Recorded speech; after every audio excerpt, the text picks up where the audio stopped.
आणि आम्हा दिव्यांग शेतकरी बांधवांचे दैवत माननीय माजी राज्यमंत्री लक्ष्मीभाऊ कडू साहेबांच्या चरणी नतमस्तक होऊन मी थोडक्यात बोलण्याचा प्रयत्न करत आहे।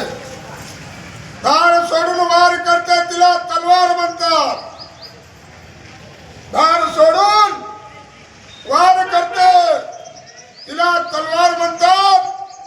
या महाराष्ट्रामध्ये नाही तर या भारतामध्ये एकच वाघ जन्माला आलेला आहे, दिव्यांग।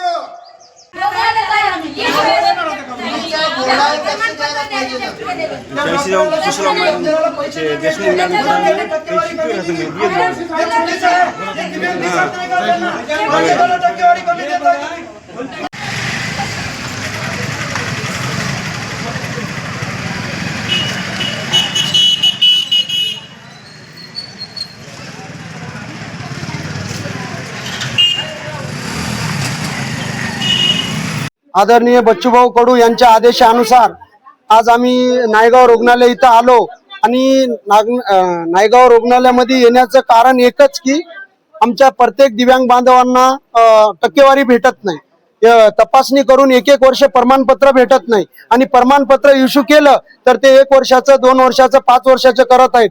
तर आम्हाला 5 वर्षाचं न करता त्यांना परमनंट इश्यू प्रमाणपत्र केलं पाहिजे। आणि दुसरी गोष्ट, तपासणी झाल्या 8 दिवसाच्या आतमध्ये प्रमाणपत्र इश्यू झालं पाहिजे, असं होत नाही। म्हणून आम्ही 1-1 वर्ष आमचे फाईल दिव्यांग बांधवाचे पेंडिंग पडलेले आहेत। आमचा 1-1 वर्ष दिव्यांग बांधव याच्या कार्यालयामध्ये फिरतो, यांना लाजा वाटले पाहिजेत, हे आमच्या दिव्यांग बांधवांना टक्केवारी देत नाहीत। म्हणून मी यांना विनंती केलं, विनंतीला मान त्यांनी दिलं नाही, म्हणून आज आम्ही इथं मोर्चा आणला।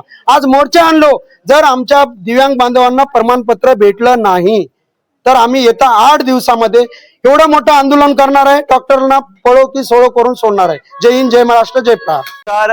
नायगाव ग्रामीण रुग्णालय या ठिकाणी संबंध गेल्या 1 वर्षापासून माझ्या दिव्यांग निराधार बांधवांचे जवळपास दिव्यांगत्व प्रमाणपत्र 1 वर्षापासून प्रलंबित असल्यामुळे आमच्या प्रहार संघटनेच्या वतीने, प्रहार पक्षाच्या वतीने आम्ही संबंधित प्रशासनाला पत्रव्यवहार केलेला आहे की आमच्या दिव्यांग बांधवांचे 1 वर्षाचे आणि 5 वर्षाचे हे जात काट रद्द करून कायमस्वरूपी प्रमाणपत्र इश्यू करावे।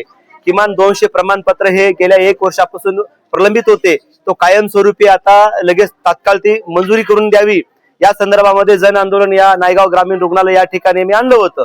त्या ठिकाणी संबंधित प्रशासनाला बोलणं झालेलं आहे, ते 100% इश्यू करणार आहेत। करणार जर गेले तर संबंधित प्रशासन आम्ही पूर्ण ताकदीनं हे नायगाव ग्रामीण रुग्णालयाचं कार्यालय आम्ही ताब्यात घेतल्याशिवाय राहत नाही।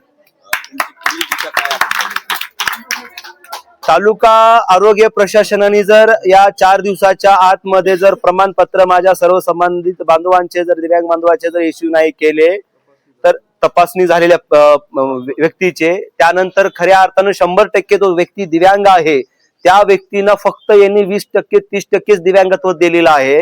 ज्या व्यक्तीनं दिव्यांगत्व डॉक्टरांनी सिद्ध केलेलं आहे, प्रसिद्धी केलेली आहे, त्या डॉक्टरचे आम्ही डोळे काढून त्याला अंधत्व आणल्याशिवाय आम्ही राहत नाही। आमचं पुढली पायरी ही राहील।